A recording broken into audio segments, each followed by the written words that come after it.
যুক্তরাষ্ট্রের আইওয়া অঙ্গরাজ্যের পূর্বাঞ্চলীয় মাস্কাটিন শহরে একই পরিবারের 6 সদস্যকে হত্যা করে নিজেও আত্মহত্যা করেছে এক বন্দুকধারী। পুলিশ জানিয়েছে, প্রাথমিক তদন্তে ধারণা করা হচ্ছে নৃশংস হত্যাকাণ্ডটি মূলত পারিবারিক বিরোধের জেরে ঘটছে। নাজিব বেগ জানাচ্ছেন।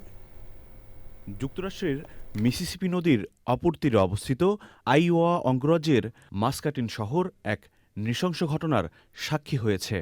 সোমবার ম্যাকফারল্যান্ড নামের এক বন্দুকধারী একের পর এক গুলি করে হত্যা করেছে এক পরিবারের 6 সদস্যকে।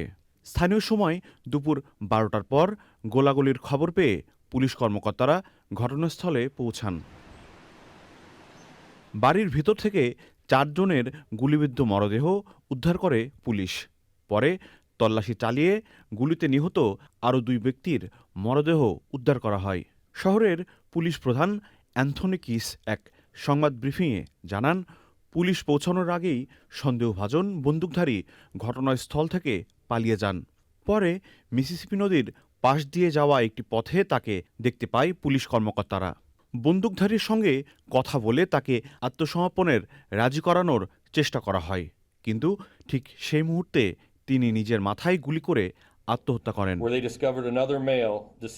পুলিশ প্রধান জানান, নিহত 6 জনের সবাই ম্যাকফারল্যান্ডের পরিবারের সদস্য বলে ধারণা করা হচ্ছে। নাজিব বেগ, চ্যানেল আই।